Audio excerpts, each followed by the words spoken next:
여기 한 권의 책이 있습니다. 현재까지 60억 부가 판매된 책, 3,424개의 언어로 번역된 책, 1600여 년 동안 기록된 책, 많은 사람들을 변화시킨 인류 역사상 최고의 베스트셀러, 성경. 그런데 혹시 당신은 성경을 단순히 종교 경전으로만 생각하셨나요?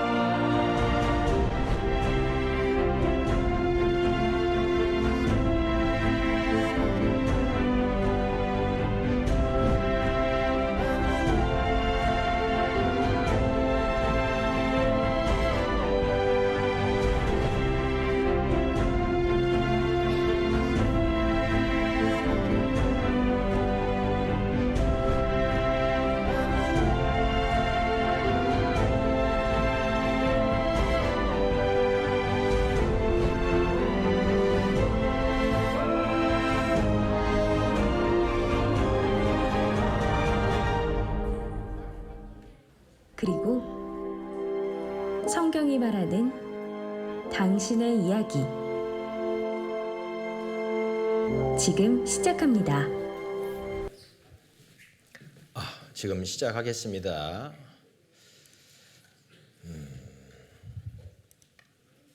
이사야 43장 10절 말씀, 이사야 43장 10절 말씀 화면을 보고 같이 읽겠습니다. 나 여호와가 말하노라. 너희는 나의 증인 나의 종으로 택함을 입었나니 이는 너희로 나를 알고 믿으며 내가 그인 줄 깨닫게 하려 함이라. 나의 전에 지음을 받은 신이 없었느니라. 나의 후에도 없으리라. 하나님께서 이스라엘을 부르신 이유 중에 하나가 너희는 나의 증인 나의 종으로 택함을 입었나니, 하나님을 증거하는 민족으로 택했다라는 겁니다. 그래서 우리가 이스라엘 역사를 보면은 하나님이 계심을 확실히 알 수 있어요. 이스라엘을 이렇게 선택하신 목적 몇 가지를 살펴볼 텐데, 첫 번째는 하나님의 말씀을 기록하기 위해서 성경을 기록하고 사본을 만들고 보존을 해온 사람들이 유대인들, 히브리인들, 이스라엘 사람들이에요. 또 이방인을 위한 본보기.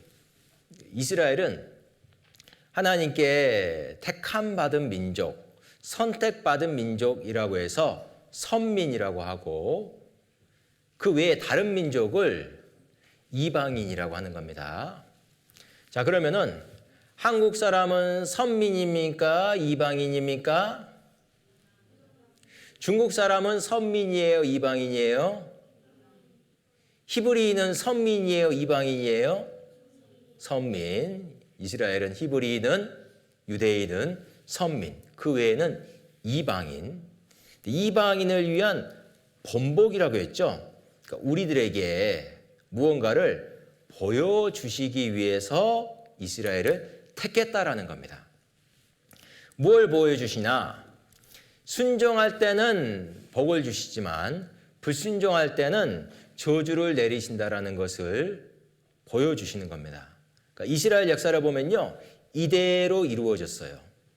이스라엘이 하나님 말씀에 순종하고 하나님을 섬기면은 전쟁을 했다 하면 이기는 거예요.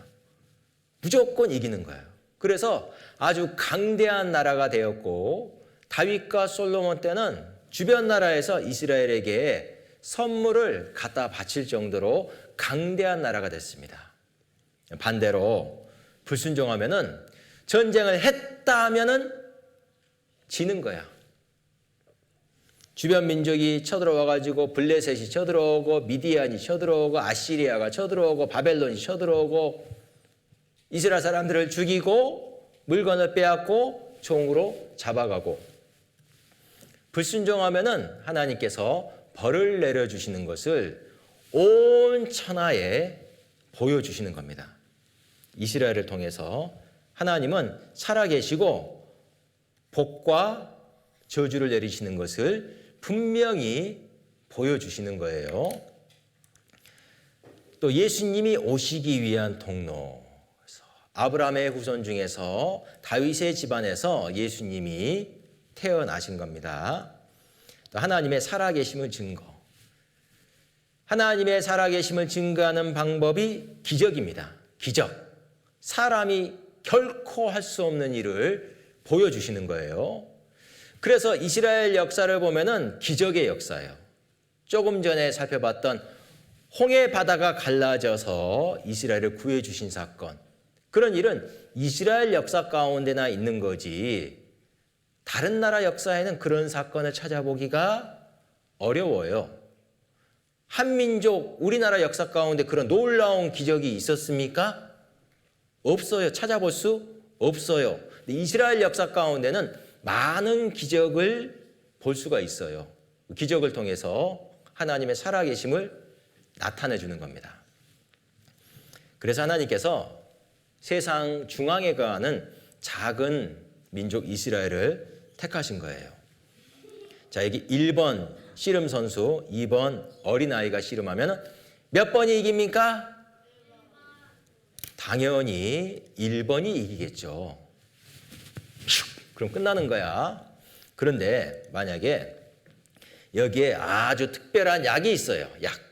자, 날이면 날마다 오는 게 아닙니다. 일단 한번 마셔봐. 눈이 번쩍, 힘이 불끈. 그러면은 이 약 효과를 사람들에게 보여주려면은 이걸 1번에게 먹여봐야 돼요? 2번에게 먹여봐야 돼요?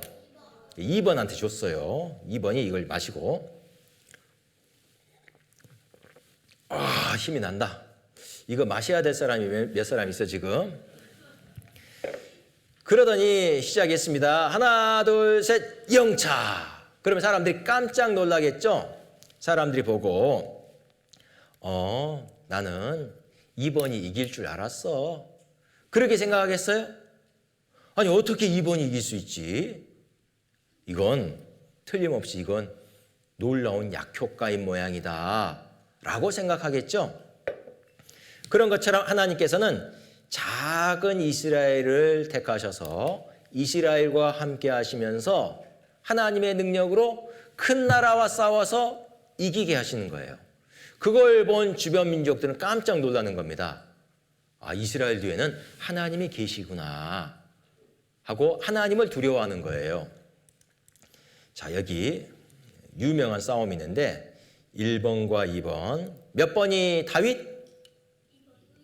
다윗과 골리앗이죠. 골리앗은 키가 한 3m 되는 거인입니다. 어려서부터 짱이야, 짱. 쌈짱. 쌈장이 아니라 쌈짱. 2번 다윗은요, 목동이에요. 나이가 한 중학생쯤 되는 목동. 그런데 블레셋에 골리앗이 나와서 하나님의 군대를 욕하니까 다른 병사들은 벌벌 떨고 도망가는데 다윗이 듣고 참을 수가 없는 거예요. 감히 우리 하나님을 욕하더니 다윗이 싸우러 나가겠다는 거예요. 어른들이 다윗을 말렸어. 애들은가 어른이 다 말렸어요. 그런데 다윗이 싸우러 가겠다는 거예요. 결국 다윗이 너무나 작으니까 갑옷도 못 입고 물맷돌을 들고 나갔습니다. 사람들은 골리앗이 이긴다라고 생각합니까? 다윗이 이길 거로 생각했습니까? 어이구 우리 다윗 불쌍해서 어떻게 하나. 골리앗에게 풀림없이 죽을 텐데. 그랬는데 놀랍게 다윗이 던진 물맷돌에 골리앗의 이마에 박혀가지고 다윗이 이겼습니다. 그러면은 사람들이 생각하기를 다윗이 싸움을 잘해서 이겼다라고 생각해요? 하나님이 도와주셔서 이겼다라고 생각해요? 하나님이 다윗과 함께 하셔서 골리앗을 이기게 해주셨다라고. 하나님의 능력이 다윗을 통해 나타났죠. 이렇게 하나님께서 작은 이스라엘과 함께 하시면서 하나님의 능력을 온 천하에 보여주시는 거예요. 재밌는 영상을 하나 보여줄게요.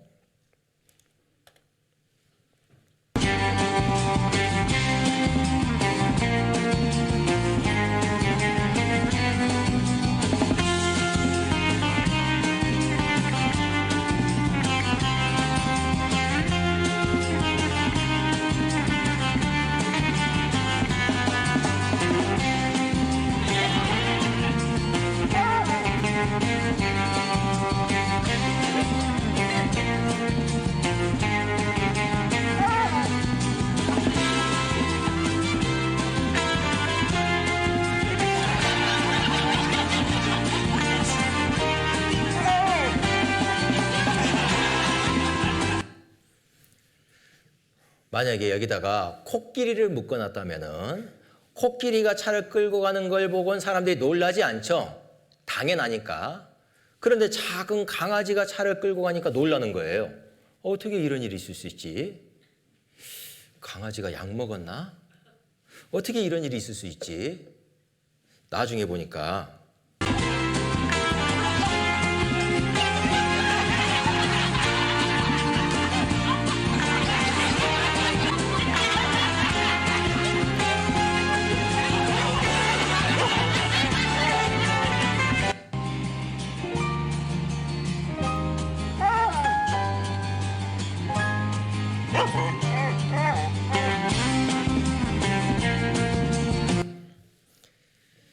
강아지의 능력처럼 보이지만 실은 그 안에 사람들이 밀고 있었던 겁니다.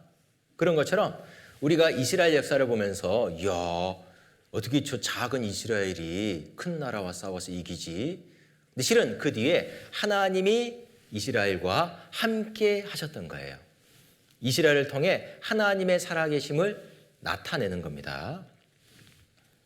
그래서 이스라엘 역사를 보면요, 재밌는 사건이 많아요. 기적이 많기 때문에 이스라엘이 애굽을 떠나서 광야에서 하나님과 약속을 합니다. 순종하면은 복이 임할 걸, 불순종하면은 저주가 임할 걸 약속하는데 이 약속 앞에서 이스라엘은 순종하겠다라고 대답을 합니다. 그런데 실제 이스라엘 역사를 보면은 순종해서 복받은 역사보다는 불순종해서 저주받은 역사가 훨씬 더 많아요. 가나안 땅에 들어가서 이제 왕이 세워지기 전까지가 이제 사사 시대인데 사사는 그때 지도자를 세워서 다스렸던 시대입니다. 가나안 땅에서 처음에는 하나님을 섬기다가 얼마 후에 하나님을 떠나서 우상을 섬기기 시작하는 거예요. 불순종하죠? 불순종하면 뭐가 임한다? 저주. 그래서 주변 민족이 이스라엘을 괴롭히는 거예요. 저주가 임했죠. 그러면 고통 가운데서 이제 부르지. 하나님 잘못했습니다. 도와주세요. 구원해 주세요. 그러면 하나님께서 이제 사사를 세워서 이스라엘을 구원해 줘요. 그리고 이스라엘에게 평화가 찾아왔습니다. 그럼 여기서 이제 끝나면 좋아. 여기서 이렇게 평화가 계속 유지되면 좋죠. 그런데 얼마 후에 다시 우상을 섬기는 거예요. 그러면 다시 징벌이 임하고 무려 이게 350년 동안 반복되는 역사입니다. 사사시대가. 그러다가 이제 이스라엘이 다른 나라 다 왕이 있는데 우리도 왕을 세워주세요. 하나님께 청해서 하나님께서 왕을 세워줘요. 첫 번째 왕 사울, 두 번째 다윗, 세 번째 솔로몬. 그러니까 다윗과 솔로몬 때는 이스라엘이 강한 나라가 됐어요. 그런데 솔로몬이 나이가 들어서 이방 공주들하고 결혼을 많이 했는데 이방 공주들이 가지고 온 우상을 섬기게 돼요. 그 지혜의 왕 솔로몬이 우상을 섬기게 되는 거예요. 결국 솔로몬 아들 때 하나님께서 벌로서 나라를 쪼개버려요. 북쪽은 이스라엘, 남쪽은 유다. 벌 받은 거예요. 그러면 이제 정신 차리고 하나님을 잘 섬겨야 될 텐데 북이스라엘은 단 한 명도 하나님을 섬기는 왕이 없어요. 19명이 209년 동안 돌아가면서 다스리다가 나라가 명했는데 한 명도 하나님을 섬기는 왕이 없어요. 계속해서 반역이 일어나고 그러다가 결국 아시리아에 의해서 멸망됩니다. 그럼 남유다가 그걸 보고 정신을 차려야 되잖아. 아, 우리는 저러면 안 되겠다. 우리는 하나님을 잘 섬기자 해야 될 거 아니에요. 남유다는 그래도 좀 더 나아요. 하나님을 섬기다가 우상을 섬기다가 하나님을 섬기다가 우상을 섬기다가 그러다가 나중에는 계속 우상만 섬기니까 남유다도 멸망됩니다. 에레미야 7장 25절에 너희 열조가 애굽 땅에서 나온 날부터 오늘까지 내가 내 종 선지자들을 너희에게 보내었으되 부지런히 보내었으나 너희가 나를 청종치 아니하며 귀를 기울이지 아니하고 목을 굳게 하여 너희 열조보다 악을 더 행하였느니라. 선지자들이라고 했죠. 여러 선지자를 보냈어요. 이사야를 보내보고, 안 들으니까 에레미야도 보내보고, 안 들으니까 미가 선지자도 보내보고, 오바댜 선지자도 보내보고. 그런데 선지자들을 배척하고 선지자들 돌로 쳐 죽이고 구덩이에 가둬버리고 안 듣는 거예요. 나중에는 여호야김 왕인데 선지자가 하나님 말씀을 전해주니까 이걸 가지고 와봐. 하나님 말씀 성경 찢어가지고 불살라버렸어. 마치 성경을 전해주니까 성경을 빼앗아가지고 찢어가지고 불태우는 거예요. 하나님 말씀을 아예 안 듣겠다는 거죠. 잠언 13장 13절 같이 읽겠습니다. 말씀을 멸시하는 자는 패망을 이루고 계명을 두려워하는 자는 상을 얻느니라. 잘 보이는데 왜 안 읽지? 네. 말씀을 멸시하는 자는 패망을 이루고, 말씀을 멸시하는 자, 말씀을 마음에 두지 않는 자는 결국 어떻게 됩니까? 패망, 멸망입니다.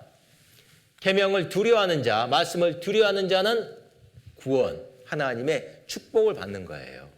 이스라엘뿐만 아니라 우리에게도 그대로 똑같이 적용됩니다. 결국 남유다는 바벨론에 의해서 멸망됐습니다. 역대하 36장 20절에 무릇 칼에서 벗어난 자를 저가 바벨론으로 잡아가매 무리가 거기서 갈대아 왕 바벨론 왕과 그 자손의 노예가 되어 바벨론 노예로 끌려갔어요. 남유다도 멸망되고 그 이후에는 이제 페르시아에게 지배를 받고, 여기 페르시아 영토 가운데 빨간 점이 이스라엘 나라입니다. 그 다음에는 헬라 그리스의 지배를 받고, 그 다음에는 로마의 지배를 받고, BC 586년에 남유다까지 멸망되고 로마 시대까지 약 600년간 다른 나라의 지배를 받아요. 몇 년? 600년. 왜 이렇게 오랫동안 고통을 받으며 살아갈까요? 이유가 뭡니까? 그들이 하나님을 떠나서 하나님을 섬기지 않았기 때문에, 불순종했기 때문에. 물론 도중에 하나님이 계속 선지자를 보내주셔요. 그런데 선지자의 말을 여전히 듣지 않는 거예요. 그러자 하나님께서 선지자의 말은 안 들어도 아들의 말은 듣겠지 하고 로마 시대에 하나님의 아들 예수님을 보내줍니다. 예수님이 오신 거예요. 예수님이 오셔서 두루 다니며 천국 복음을 전하셨습니다. 이때 로마에게 지배를 받고 있는데, 고통받고 있는데, 이런 고통받는 이유가 너희의 죄 때문이다. 죄를 뉘우치고 회개하고 하나님께 돌아와야 된다 하고 전했는데, 이들이 예수님의 기적은 신기해하는데 예수님의 말씀은 지루해한 거예요. 예수님께서 막 보리떡 5개와 물고기 2마리로 5,000명이 넘는 사람을 먹여주시니까 그런 기적을 볼 땐 눈이 휘둥그레져 가지고, 야, 저분을 우리가 왕으로 삼으면은 우리가 로마로부터 독립하고 우리를 잘 먹고 잘 살게 해주실 수 있겠다 기대하고 왕 삼으려고 했어요. 예수님이 오신 목적은 그들이 이 세상에서 잘 먹고 잘 살게 해주려고 오신 게 아니라 그들이 구원받고 천국 가도록 도와주시려고 오신 거거든요. 근데 그들은 천국에는 관심이 없고 어떻게 하면 이 세상에서 좀 편안하게 재밌게 잘 살아볼까, 거기에만 관심을 가지고 있었던 거예요. 그래서 예수님께 실망을 하고 저분은 우리를 도와줄 분이 아니야, 뭐 자기가 하나님의 아들이라고, 거짓말, 가짜, 잡아 죽이자. 그래서 예수님을 붙잡아 가지고 빌라도 앞에 세웠어요. 십자가에 못 박으시오, 죽이시오. 결국 죄 없는 예수님이 십자가에 못 박히게 되었습니다. 빌라도는 예수님이 죄가 없다는 걸 아니까 풀어주고 싶었어요. 계속 죽이라고 하니까 어쩔 수 없이 대야에 물을 받아가지고 손을 씻었습니다. 나는 안 죽이려고 했는데 당신들이 죽이라고 하니까 내가 죽이는 거야. 이 사람의 핏값을 당신이 받아야 돼. 책임져. 그때 이스라엘 사람들의 답이 그 피를 우리와 우리 자손에게 돌릴지어다. 우리가 책임질 테니까, 우리가 그 피값을 받을 테니까 죽여만 주시오. 소리치는 거예요. 그 피가 누구 피입니까? 예수님의 피, 하나님의 아들의 피값을 자기들이 받겠다는 거예요. 이 얼마나 무서운 말입니까? 어리석은 말입니까? 결국 예수님이 십자가에 못 박혀 돌아가시게 되었습니다. 참 이상한 일이죠. 이들이 하나님의 백성인데 하나님의 아들을 못 박아 죽여버렸어요. 하나님께서 보내신 구원자를 못 박아 죽여버렸어요. 왜 이런 일이 있었을까? 고린도전서 2장 8절에 보면은 이 지혜는 이 세대의 관원이 하나도 알지 못하였나니 만일 알았다면 영광의 주를 십자가에 못 박지 아니하시리라. 원인이 알지 못하였기 때문에, 예수님이 누군지 알지 못하였기 때문에. 사실 예수님이 어떻게 태어나시고 어떤 삶을 사시고 어떻게 돌아가시고 죽은 후에 부활하실 것까지 구약 성경에 다 예언되어 있어요. 그런데 이들이 성경을 보기는 보는데 하나님의 뜻에는 관심이 없는 거예요. 하나님께서 예수님을 통해서 구원받게 해주실 것에는 관심이 없는 거예요. 그들이 오로지 관심 갖는 것은 어떻게 하면 이 세상에서 재밌게 살아볼까? 거기에만 관심을 가지고 있으니까. 천국에는 관심이 없기 때문에. 자, 여기에 우리가 살고 있는 이 세상이 있고 영원한 천국이 있습니다. 어디가 더 좋은 곳입니까? 천국. 이 땅에선 잠깐 살다 뿐이고 죽음 이후에 영원한 천국에 갈 준비를 해야 되는데 많은 사람들이 천국에 관심이 없는 거예요. 학생들도 놀러 가자 그러면은 잘 따라가죠. 우리 집에서 파티하자 그럼 잘 모이죠. 내가 밥 사줄게, 통닭 먹으러 가자 그러면은 공부하던 책을 덮고라도 따라오죠. 그런데 교회 가자, 성경 배우러 가자, 천국 가자 그러면 따라옵니까 안 옵니까? 바쁘대. 뭐 그렇게 바쁜지. 천국에는 관심이 없는 거예요. 이 세상에서 재미있게 산다는데 기껏 몇 년입니까? 그 이후에는 어떻게 되겠습니까? 영원한 지옥이 있는데 영원한 지옥 간다라는 걸 생각해야지 두려운 마음이 생기고 구원받으려고 할 텐데 그건 생각하지 않는 거예요. 오로지 어떻게 하면은 재미있게 잘 살아볼까. 유대인들도 그러했던 겁니다. 결국 예수님조차 십자가에 못 박아버렸어요.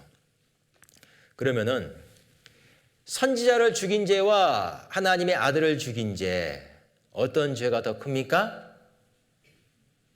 죄가 더 크면은 벌이 더 클 수밖에 없죠.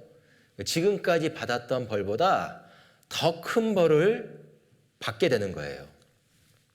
레위기 26장 33절에 내가 너희를 열방 중에 흩을 것이요 내가 칼을 빼어 너희를 따르게 하리니 너희의 땅이 황무하며 너희의 성읍이 황폐하리라. 레위기는 모세가 기록했습니다. 모세도 이스라엘의 조상 중 한 명이에요. 모세가 자기 후손의 미래를 기록한다면은, 모세가 자기 생각을 기록한다면은 후손들이 복 받는 거 기록합니까? 저주 받는 거 기록합니까? 복 받는 거 기록하겠죠. 근데 모세가 후손들이 지금 저주 받는 걸 기록하고 있잖아요. 자기 생각을 기록한 게 아니에요. 하나님이 알려주신 대로 기록했던 것이고 이 말씀대로 저주가 임했습니다.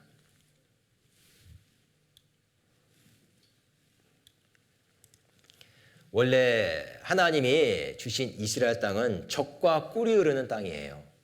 땅이 얼마나 비옥한지 거기에서 정탐꾼들이 가져온 포도 한 송이가 얼마나 컸던지 어른 둘이 장대에 끼어서 메고 올 정도로 포도가 컸습니다.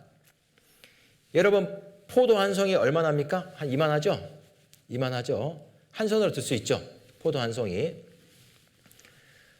근데 어른 둘이 들어야 될 정도면은 얼마나 컸을까요? 수박 한 덩이 여러분 혼자 들 수 있습니까? 10kg 수박 한 덩이 들 수 있죠? 그러면 어른 둘이 들어야 된다면은 한 30kg? 40kg? 포도 한 송이가 그만큼 컸다라는 거예요. 땅이 얼마나 좋았던지. 근데 그 땅이 황무한 땅, 쓸모없는 땅, 농사 지을 수 없는 땅, 사람이 살 수 없는 땅이 되어버립니다. 또 이스라엘이 함께 모여서 강대한 나라를 한때 이루었는데 온 땅에 뿔뿔이 흩어지고 가는 곳마다 칼이 따라다니는 거예요. 이게 무슨 말일까? 이스라엘이 이제 고향 땅을 떠나서 다른 곳에서 살아갑니다. 그런데 어떤 사람이 칼을 들고 나타나서 죽이려고 하는 거예요. 그럼 여기서 살 수 있어요? 무서우니까 다른 데로 도망가야 되겠죠. 또 다른 지역으로 이사였어. 다른 지역으로 이사 갔더니 거기서 또 어떤 사람이 와가지고 칼 들고 죽이려고 하는 거예요. 살 수가 없죠. 또 다른 지역으로 이사가. 이스라엘은 한 곳에 정착을 하지를 못해요. 방랑 생활하는 거예요. 여기저기 떠돌아다니면서 사람들에게 미움을 받으니까, 사람들에게 핍박을 받으니까 여기저기 떠돌아다니면서 살게 되는 겁니다. 예수님이 죽으신 이후에 AD 70년에 로마의 타이터스 장군이 군대를 이끌고 쳐들어와서 예루살렘 성에 110만 명을 학살했습니다. 110만 명. 홍성 인구가 몇 만입니까? 한 9만 됩니까? 10만 됩니까? 그러면은 홍성 인구의 12배. 그렇게 많은 사람이 예루살렘 성에서 죽임을 당하니까 피가 철철 넘쳐가지고 피가 발목까지 찼다라고 해요. 그리고 나머지 한 10만 명가량은 뿔뿔이 흩어버렸어요. 그 이후에도 가는 곳마다 칼이 따라다녀요. AD 135년 하드리안 황제 때 58만 명 학살. 그 다음 유대인 4,000명 학살, 유대인 대거 학살, 유대인 전부 불에 타서 죽음, 유대인 전부 화형, 10만 명 학살, 대량 학살, 40만 명 희생, 대학살. 우크라이나에서도 유대인 잡아 죽이는 일이 많았는데 잠깐 보겠습니다. 유대인의 박해가 심해지니까 유럽에 살던 수많은 유대인들이 이제 어디론가는 가야만 됐어요. 이때 러시아와 동유럽 쪽으로 갑니다. 러시아 동물 쪽으로 가고, 그래서 이제 유대인들이 러시아와 동유럽으로 대규모 이주하거든요. 19세기 말에는 이 지역 유대인이 전 세계 유대인의 80%에 차지하고 있었다 할 정도로 많아요. 진짜 많았구나. 그런데 여기서도 잘 살 수 있었으면 좋았을 텐데 이게 쉬운 일이 아닙니다. 전대미문의 유대인 대학살이 일어납니다. 1881년에 러시아에서 혁명가들이 러시아 황제 알렉산더 2세를 암살합니다. 그런데 문제는 황제를 암살한 사람이 유대인이라는 소문이 퍼진 거예요. 유대인이 아니에요. 네.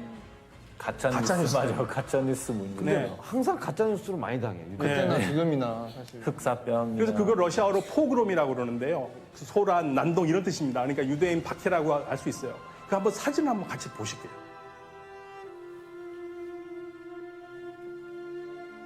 아유.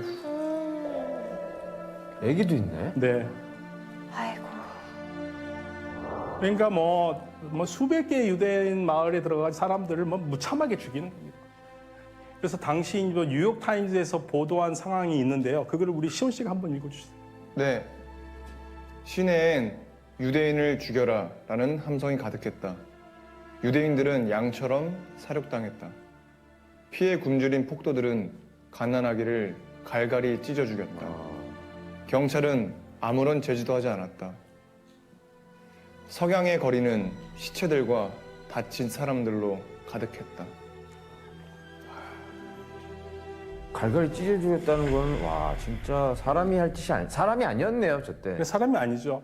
1880년대 초반에 시작한 이 포그롬이 무려 40년을 이어집니다. 40년이나. 네. 그리고 얼마나 많이 죽었겠습니까? 15만 명이 죽습니다. 15만 명이 학살을 당해요. 가는 곳마다 칼이 따라다니는 겁니다. 그리고 최근에 2차 세계대전 중에는 유대인 600만 명 학살. 몇 명? 600만 명 학살. 2차 세계대전 중에 있었던 일은 많은 자료들이 남아 있어요. 너무 끔찍한 게 많기 때문에 조금 이제 덜 끔찍한 것들만 몇 장 보여주겠습니다. 독일의 히틀러가 계획적으로 유대인 말살 정책을 펴는데 유대인들에게는 그 표식으로 다윗의 별을 달도록 했습니다. 이 다윗의 별을 달고 있으면은 이게 유대인이라는 표식이에요. 그러면은 사람들이 가다가 다윗의 별을 달고 있으면은 침을 뱉고 돌을 던지고 때려 죽이는 거예요. 그래도 죄가 되지 않는 거예요. 유럽 곳곳에 수용소를 만드는 동안에 유대인들을 게토라는 곳에 집단 살게 했는데 집을 빼앗고 재산을 빼앗고 게토에서 모여 살게 했습니다. 그리고 담벼락을 치고 철조망을 가둬버리고 그 안에만 살게 하는 거예요. 식량 공급을 하는데 식량 공급량을 점점 줄여서 여기에서 굶주려 죽는 사람들이 많이 생겨났어요. 길거리에서 거지처럼 잠을 자야 됐고 자다가 얼어 죽는 사람도 생기고 굶어 죽는 사람도 생기고 다음날 아침 길을 가보면요 길거리 막 시체가 질비하는 거예요. 그러다가 유럽 곳곳에서 수용소가 완공이 되자 유대인들을 강제로 수용소로 옮깁니다. 이런 화물 기차를 타고 가요. 기차 봐봐요. 지붕도 없어. 의자도 없어. 화장실도 없어. 얼마나 춥겠어요. 이런 기차를 이렇게 타고 가다가 소변이 마려우면 어떻게 해야 돼요? 옷에다 쌀 수밖에 없어. 얼마나 냄새가 나겠어요. 가다가 죽는 사람이 생기면은 시체랑 같이 가야 돼. 얼마나 끔찍합니까? 미국 대도시에는 이제 홀로코스트 박물관이 있는데 유대인들이 겪었던 일들을 사진과 또 영상, 유품들, 유물들을 전시하고 있습니다. 유대인들이 실제 탔던 기차 이런 걸 전시하고 있으면 무료 박물관이에요. 이 수용소에 도착을 했는데 수용소가 실상은 죽음의 학살 공장입니다. 도착하자마자 일을 할 수 있는 사람들은 살려놓고 일을 할 수 없을 것 같은 병든 사람들, 어린아이들은 바로 가스실로 보내지는 거예요. 독가스실. 하루 종일 힘들게 일을 하고 밤에는 이렇게 닭장 같은 곳에서 잠을 자는데 너무나 좁아가지고 잠이 안 오는 거예요. 이리 뒤척 저리 뒤척 또 배가 고파서 잠이 안 오는 거예요. 밤새 잠을 못 자고 아침이 되었으면 좋겠다. 근데 막상 아침이 되면요 힘들게 일을 해야 돼. 일을 하다가 쓰러지고 더 이상 일할 수 없게 되면 바로 가스실로 보내지거든요. 밤이 되었으면 좋겠다. 밤낮 쉬지 못하는 삶을 살아갑니다. 이사야 3장 17절에 여호와께서 그들의 하체로 드러나게 하시리라 했는데 이 말씀대로 옷을 벗겨서 죽였어요. 성경 말씀대로 이루어졌죠. 그러니까 또 어떤 사람은 이거 독일의 히틀러가 이 말씀대로 하려고 일부러 그렇게 한 거 아니에요? 히틀러가 하나님 믿는 사람이에요? 하나님 안 믿는 사람이죠? 히틀러는 악한 목적으로 이렇게 한 거예요. 옷을 벗겨서 죽여서 묻으면 빨리 썩을 수가 있으니까. 그런데 히틀러의 악행이 성경이 이루어지는데 쓰임받았잖아요. 어떻게 미리 그걸 예언할 수 있겠습니까?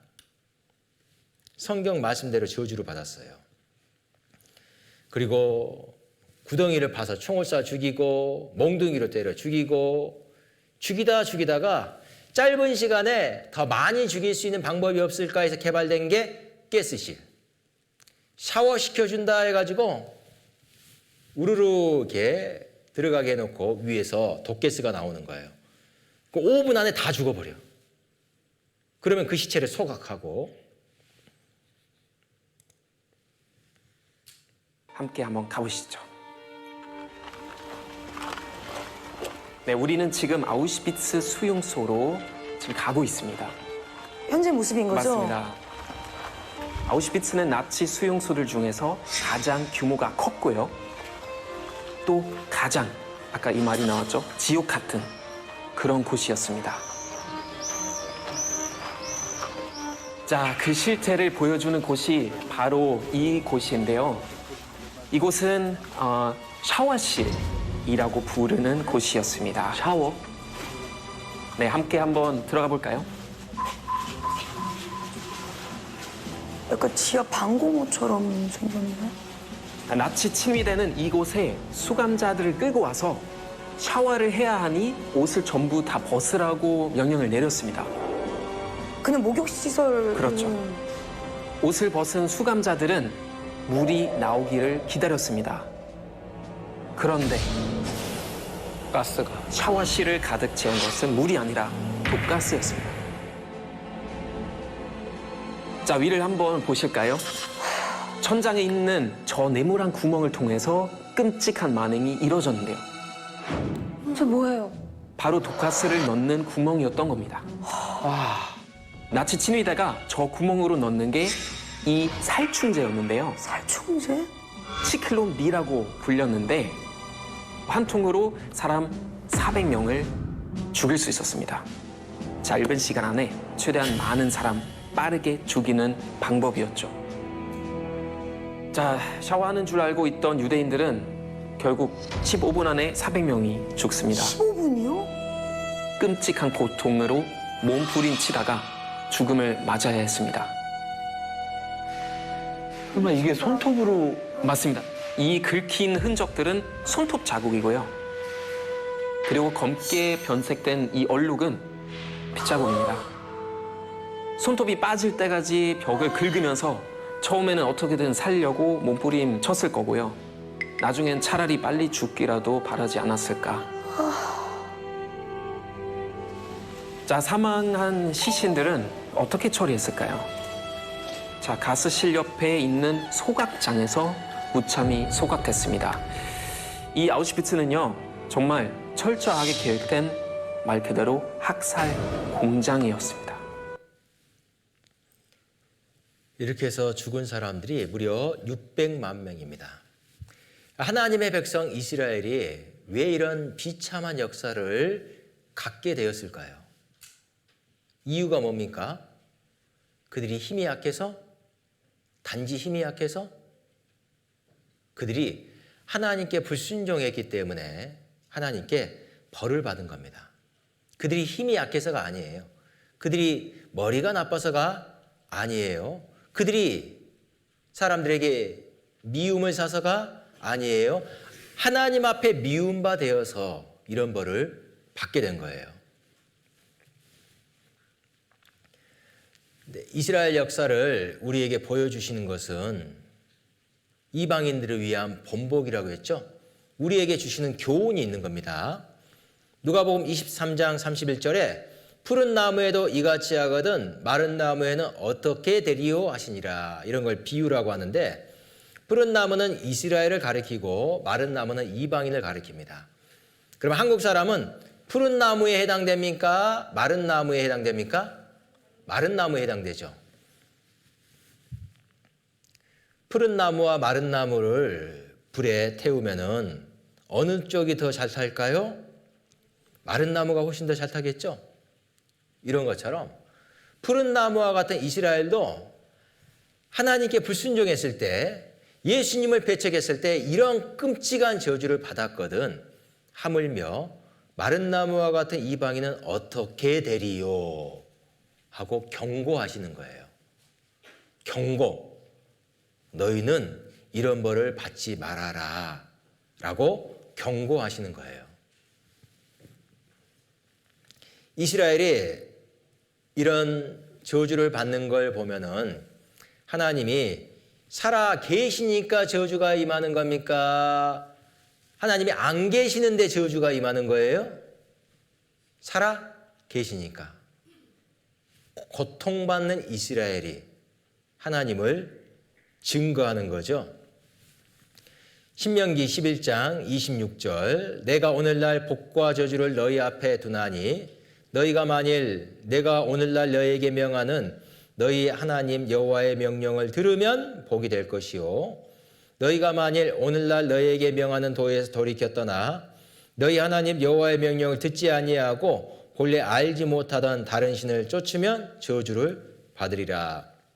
순종하면 복, 불순종하면은 저주로.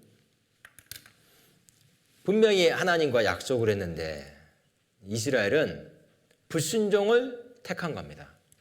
그들이 다른 신들을 쫓고 예수님조차 십자가에 못 박아 버렸습니다. 그래서 하나님께서 그들과 약속한 대로 저주를 내리시는 거예요. 에스겔 7장 4절에 내가 너를 아껴보지 아니하며 긍휼히 여기지도 아니하고 내 행위대로 너를 벌하여 너의 가증한 일이 너희 중에 나타나게 하리니. 그 다음 같이 읽겠습니다. 자, 이쪽 분단만 읽어봅니다. 이쪽 분단만. 자, 시작. 벌을 내리심으로 너희가 나를 여호와인 줄 알리라. 그러니까 벌을 안 주시면은 에이, 하나님 없잖아. 불순종해도 뭐 벌도 안 내리는데 그렇게 생각할 거 아니에요. 그러니까 벌을 내리심으로 하나님을 나타내시는 거죠. 내가 그들을 이방인 가운데로 흩으며 열방 중에 해친 후에야. 이번엔 이쪽 분단만 시작. 그들이 나를 여호와인 줄 알리라. 반복되는 표현이 있죠. 사람의 거하는 성읍들이 황폐하며 땅이 황무하리니 너희가 나를 여호와인 줄 알리라. 너희가 나를 여호와인 줄 알리라. 그들이 나를 여호와인 줄 알리라. 그래서 하나님께서 벌을 내리신 겁니다. 벌을 내리시지 않으면은 하나님 어디 있어? 뭐 불순종해도 죄 지어도 아무 일도 안 일어나잖아 라고 생각할 거 아니에요. 수업 시간인데 옆에 교실에서 막 시끌벅적 떠드는 소리가 들리는 거예요. 근데 소리가 점점 커져. 우리 교실은 지금 조용히 수업받고 있는데 옆에 교실은 막 엉망진창인 거예요. 그러면은 생각하기를 선생님이 계신다 안 계신다? 안 계신다라고 생각하죠. 그런데 이제 얼마 후에 타작 소리가 들려. 퍽! 으악! 퍽! 악! 그럼 이제 선생님 오셨다 안 오셨다? 아, 선생님이 오셨구나. 그렇게 생각할 거 아니에요. 마찬가지입니다. 불순종을 했는데 죄를 지었는데 벌이 내려지지 않으면은 이스라엘이 생각하기를 하나님이 어디 있어? 이방인도 생각하기를 하나님이 어디 있어? 라고 생각하겠죠. 그래서 하나님께서 내 행위대로 너를 벌하여 흩으며 해친 후에야 그들이 나를 여호와인 줄 알리라. 증거를 통해서 하나님을 나타내시는 건데, 그런데 또 어떤 사람들은 이방인들이 그걸 보고 아니 이스라엘이 저렇게 오랫동안 고통받는 걸 보니까 이스라엘의 보호자가 없는 모양이다. 너희의 하나님이 어디 있느냐? 너희의 신이 살아계시면은 너희를 지켜주시지 너희가 이렇게 고통받도록 내버려 두시겠느냐? 라고 또 오해를 하는 거예요. 그래서 하나님께서 마지막 때가 되면은 하나님의 살아계심을 나타내기 위해서 이스라엘을 회복시켜 주시겠다라고 미리 말씀하셨어요. 이건 이제 특별 케이스예요. 이스라엘이 순종해야지 복을 받는 건데 이제 순종해서 받는 복이 아니라 하나님의 살아계심을 나타내기 위해서 그들에게 특별히 복을 내리시는 겁니다.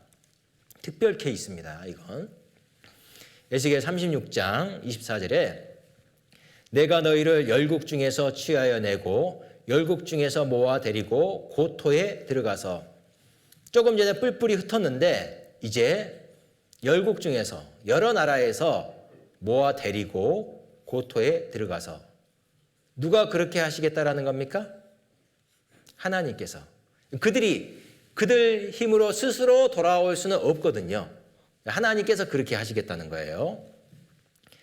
전에는 지나가는 자의 눈에 황무하게 보이던 그 황무한 땅이 장차 기경이 될지라. 자, 기경이 무슨 의미인지 한번 말해볼 수 있는 사람? 이거 다 써야 되는데 이거 언제 다 쓰지? 자, 기경이 무슨 땅인지 한번 설명해 볼 수 있는 사람? 틀려도 선물을 줍니다. 틀려도 발표하면 선물을 줍니다. 없구나. 자, 기경은 경작할 수 있는 땅이 된다라는 겁니다. 농사 지을 수 있는 땅이 된다라는 겁니다. 나 여호와가 말하였으니 이루리라. 하나님께서 미리 말씀하시고 성취하신다라는 거예요. 말씀하신 대로 이루신다라는 거예요. 그러니까 이스라엘 땅이 황무한 땅이 되었는데 농사 지을 수 있는 땅으로 회복됩니다. 조금 전에 설명해 줬죠. 원래 이스라엘은 젖과 꿀이 흐르는 땅이었다고. 근데 농사 지을 수 없는 땅이 됐는데 이제 다시 농사 지을 수 있는 땅으로 회복이 되는 겁니다. 이 농사를 짓는데 필수적인 것은 물이거든요. 아무리 땅이 좋아도 물이 없으면, 비가 내리지 않으면은 그 땅은 쓸모없는 땅이 됩니다. 반대로 아무리 황량한 땅이더라도 계속 물을 공급하면은 충분히 농사를 지을 수 있게 돼요. 중요한 것은 물이에요. 근데 물은 어디서 얻어요? 물은 어디서 와요? 땅에서 솟아올라옵니까? 하늘에서 내려옵니까? 하늘에서 비가 내려야죠. 지금 비 오네 보니까. 비는 하나님이 내려주셔야 되잖아요. 그러니까 오랫동안 이스라엘에 비가 내리지 않았어요. 이스라엘이 불순종하면요, 엘리야 시대는 3년 6개월 동안 비 한 방울 내리지 않는 적도 있었어요. 3년 6개월 동안. 그런데 이제 하늘에서 비가 내리기 시작합니다. 그 물로써 농사 지을 수 있게 되는 거예요.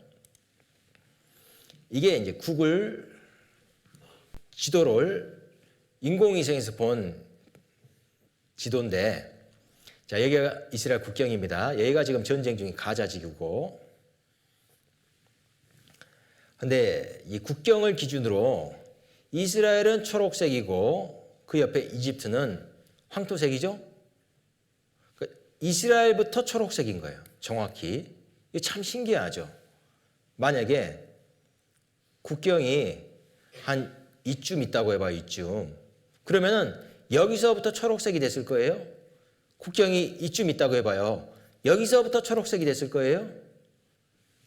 정확히 이스라엘을 기준으로 이스라엘은 초록색, 이집트는 황토색이잖아요. 이스라엘 땅만 회복이 되는 거예요. 황무지 일궈 젖과 꿀의 땅으로. 전에는 지나가는 자의 눈에 황무하게 보이던 그 황무한 땅이 장차 기경이 될지라. 자, 이런 데다가 농사 지을 수 있겠습니까? 그런데 이랬던 곳이 이런 곳으로 바뀌었습니다. 이 물이 있으면요, 심지어 땅에다가 씨앗을 심지 않고도 농사를 할 수 있어요. 수경재배 들어봤어요? 비닐하우스에 땅에 씨앗을 심지 않고 띄워가지고, 식물을 띄워가지고 물을 계속 공급하면 거기에서 식물이 자라요. 물병에다가 식물을 이렇게 담아놨는데 거기에서 뿌리가 자라고 식물이 자라는 거 본 적 있죠? 땅이 없어도 식물이 자랄 수가 있어요. 물이 있으면은. 나 여호와가 무너진 곳을 건축하며 황무한 자리에 심은 줄 알리라. 나 여호와가 말하였으니 이루리라. 이랬던 곳이 지금 이런 곳으로 바뀌었습니다. 자, 그런데 지금도 이런 나라는 많이 있어요. 이 사진을 보고 자, 여기가 어느 나라일까요? 물어보면요. 여기가 몽골인가? 여기가 아프리카인가? 캄보디아인가? 헷갈릴 정도로 지금도 이런 나라는 많이 있습니다. 근데 그런 나라는 여전히 이런 모습으로 살아가는데 왜 이스라엘만 이렇게 잘 사는 나라가 될 수 있었을까요? 이게 누가 하신 일입니까? 나 여호와가 무너진 곳을 건축하며 황무한 자의 심은 줄 아리라. 나 여호와가. 하나님께서 이스라엘을 잘 사는 나라로 바꿔주시는 거예요. 그럼 다른 나라는 캄보디아, 아프리카, 몽골 이런 나라는 잘 살고 싶은 마음이 없겠습니까? 잘 살고 싶은 마음이 있겠죠? 열심히 노력을 하는데 잘 사는 나라가 되지 않는 거예요. 사람의 노력으로 얻어지는 게 아닙니다. 이스라엘은 하나님이 바꿔주신 거예요. 이랬던 곳이 지금 이런 곳으로, 자, 이랬던 곳이 지금 이런 곳으로 사람이 이르기를, 주변 사람들이 보고 이방인들이 보고 이르는 거예요. 아니 여기가 황무하더니 이제는 에덴 동산 같이 되었네. 황량하고 적막하더니 이제는 많은 집과 건물이 있고 사람들이 살고 있네. 이방인들이 보고 놀라는 거예요. 보고 아, 하나님이 살아계시구나, 하나님이 도와주시는구나 라는 것을 생각할 수 있게 하는 거예요. 우리도 보고 생각해야 됩니다. 하나님이 이스라엘을 회복시켜 주신다는 것을. 뿔뿔이 흩어졌던 이스라엘이 이제 고토로 돌아옵니다. 두려워 말라, 내가 너와 함께하여 내 자손을 동방에서부터 오게 하며 서방에서부터 너를 모을 것이며 내가 북방에 이르기를 놓으라, 남방에 이르기를 구려하지 말라. 동서남북에서 돌아오는데 돌아오는 표현이 조금씩 다르죠. 동쪽에서 오게 하며 서방에서 모을 것이며, 동쪽 서쪽에서는 자유롭게 돌아오는데 북방에 이르기를 놓으라. 어떨 때 놓으라라는 말을 합니까? 딱 붙잡고 못 가게 안 놔주는 거예요. 어떤 학생이 학교 끝나고 학원을 가야 되는데 자기 반 짱, 약한 애들 괴롭히는 짱이 탁 뒤통수 잡고 안 놔주는 거예요. 야, 너 나 따라와봐. 이리 와. 그러면 뭐라고 해야 돼요? 놔줘. 제발 놔줘. 근데 안 놔주는 거예요. 내가 너라고 한다고 너겠습니까? 그때 누가 나타나? 우리 학교 체육 선생님, 키 190, 골리앗 같은 체육 선생님이 야, 놔. 한마디 했습니다. 그럼 놔줘요, 안 놔줘요? 놔줄 수밖에 없죠. 이스라엘에서 북쪽으로 올라가 보면 모스크바가 있어요. 러시아, 옛날 소련. 옛날 소련에 살고 있는 유대인이 많은데 돌아가려고 하는데 소련이 꽉 잡고 안 놔주는 거예요. 못 돌아가. 돌아가려면 세금 내야지. 그냥 가려고? 안 돼. 붙잡고 있는 거예요. 근데 하나님께서 놓으라. 그럼 놔줄 수밖에 없죠. 그렇게 해서 소련에 있는 유대인들이 많이 돌아오게 되었습니다. 남방에 이르기를 구려하지 말라. 남쪽 에티오피아에 붙들려 있는 검은 유대인들도 돌아오게 되었습니다. 미국에서, 프랑스에서, 동쪽, 서쪽에서는 이제 자유롭게 돌아오는데 북방에 1971년 신문입니다. 밖에 속에 소련 유대인 320만 명 귀향 염원. 돌아가고 싶은데 딱 붙잡고 안 놔주는 거예요. 그러자 하나님께서 소련에 가뭄이 들게 하셨어요. 소련의 밀 생산지에 농사가 안 되는 거예요. 그러니까 이제 먹을 게 없죠. 그때 최대 식량 수출국이 미국인데 미국은 이스라엘 편입니다.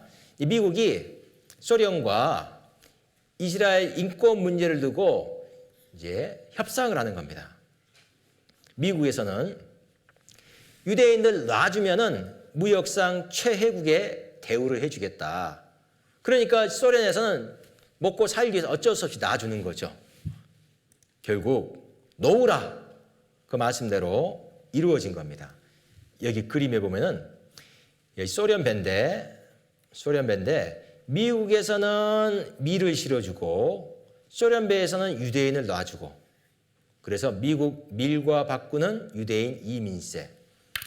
하나님께서 놓으라 놔줬어요? 안 놔줬어요? 놔줬죠? 유대인 출국 허용 놔줬잖아요. 하나님 말씀대로 이루어졌잖아요. 또 남방의 일을 구려하지 말라. 남쪽 에티오피아에 있는 검은 유대인도 비밀리에 이스라엘로 데리고 돌아왔습니다. 그들이 돌아오는 방법도 성경에 미리 예언되어 있습니다. 뭐 타고 돌아왔습니까? 비행기 타고 돌아왔죠. 저 구름같이 비둘기가 그 보금자리로 날아오는 것 같이 날아오는 자들이 누구뇨? 이사야는 2700년 전 말씀인데 2700년 전에 어디론가 이사를 간다면요. 다른 나라로 이사 간다면은 2700년 전에 뭐 타고 이사를 갔을까요? 2700년 전이면은 뭘 타고 갔을까? 말 타고 갔던지 걸어가든지 그랬을 거 아니야. 낙타 타고 가든지. 그런데 날아간다라고 했어요. 날아간다라고. 2700년 전에 사람이 날아갈 수 있다는 거 상상도 못하죠. 날아가는 비행기야 개발된 지 기껏 100년밖에 안 되는데 그런데 우리 시대에 이 말씀대로 날아가고 있습니다. 비행기 타고 날아오고 있어요.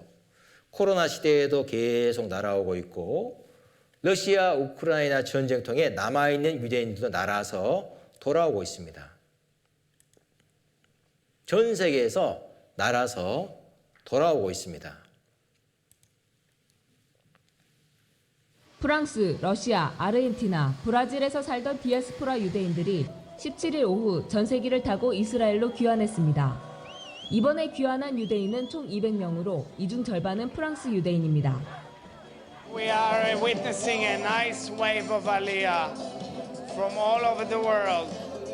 This year we'll have 30,000 people coming from 40 countries in this plane, from Russia, from France, from Latin America. It's a great.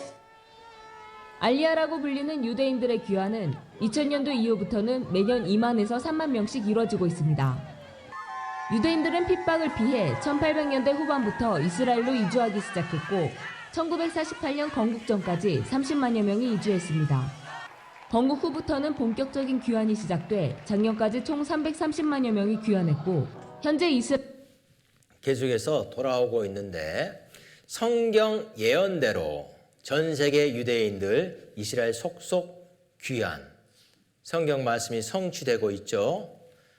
또 에스겔 39장 28절 말씀에 전에는 내가 그들로 사로잡혀 열국에 이르게 하였거니와 후에는 내가 그들을 모아 고토로 돌아오게 하고 그 한 사람도 이방에 남기지 아니하리니 그들이 나를 여호와 자기들의 하나님인 줄 알리라. 한 사람도 남기지 않고 다 돌아가게 하겠다라는 거예요. 이게 쉬운 일이 아니죠. 한국 사람도 전 세계 곳곳에 살고 있어요.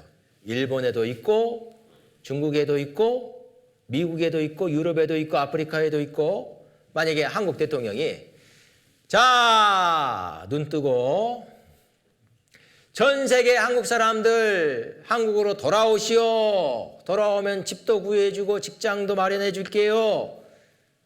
그런다고 다 돌아올까요? 어떨 것 같아? 돌아오는 사람도 있지만 안 돌아오는 사람도 있겠죠. 미국에서 사업을 하고 있어. 근데 그 사업체를 정리하고 돌아갈 수 있겠습니까? 유럽에서 경치 좋은 데서 잘 먹고 잘 살고 있어. 집 팔고 돌아갈 수 있겠습니까?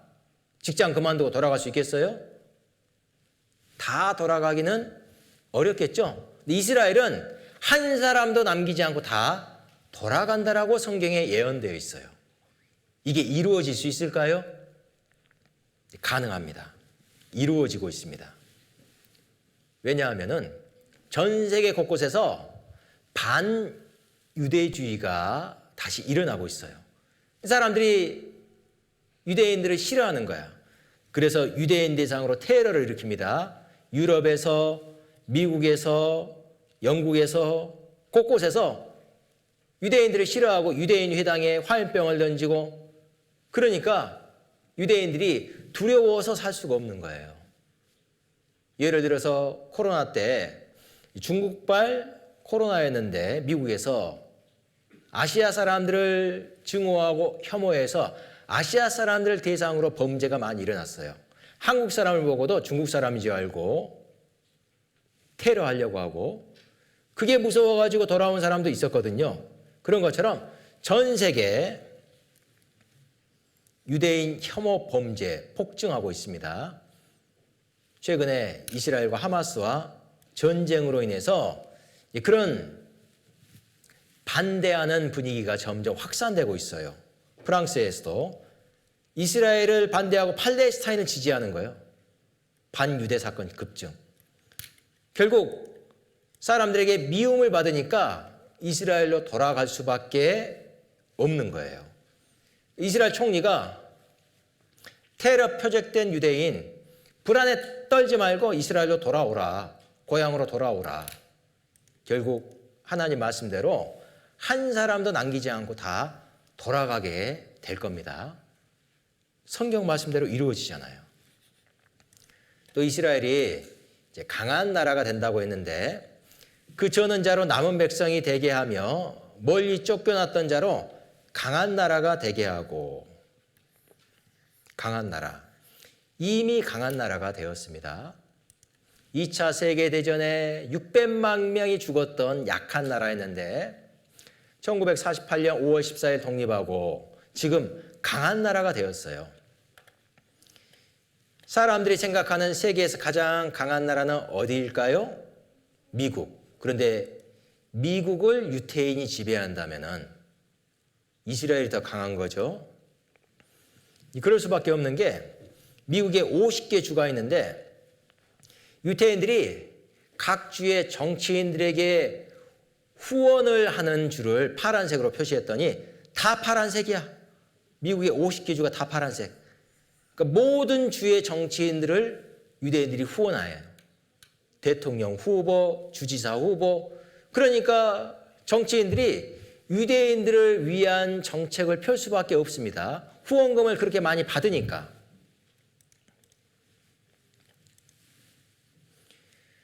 미국 내 유대인의 힘. 대선 후보에서 충성 서약을 받는다. 미국의 대통령이 바뀌는데 대통령은 바뀌어도 유대인은 영원하다. 모든 후보를 다 후원하니까 누가 되든 상관없다는 거예요. 다 유대인 편이 될 거니까. 세계를 뒤흔든 유대인들, 여기 좀 읽어볼게요.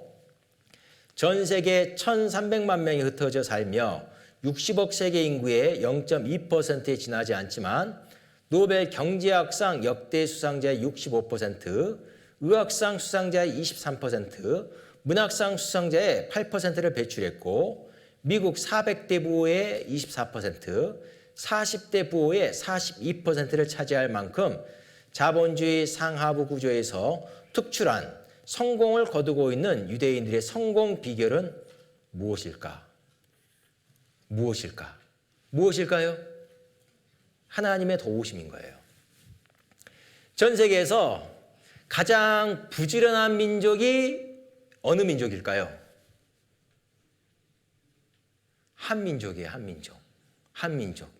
외국 근로자가 한국에 와서 제일 먼저 배우는 말, 빨리빨리, 사장님 빨리빨리 할게요. 빨리빨리. 얼마나 한국 사람들 부지런해요. 또 한국 사람들 머리도 좋아요. 그런데 유대인이 우리보다 더 뛰어난 이유는 뭐겠어요? 우리가 부지런하고 열심히 살고 머리도 좋은데 우리는 노벨상 한 명밖에 못 하는데 유대인은 전 세계 노벨상 역대 수상자의 22%를 차지하고 전 세계 돈 많은 사람 유대인들이 다수를 차지하고 있고 큰 회사를 운영하고 단지 그들만의 노력이 아니라 하나님의 도우심이 있는 거예요.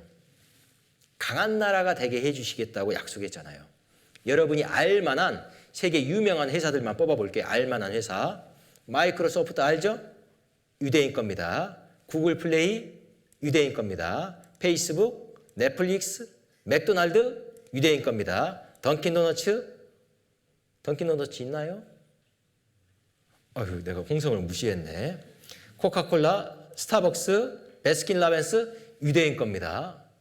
우리는 매일같이 유대인 브랜드의 햄버거를 먹으면서 아이스크림 먹으면서 넷플릭스를 보면서 핸드폰을 사용하면서 살아가고 있는 거예요. 유대인이 지배하는 세상 속에서.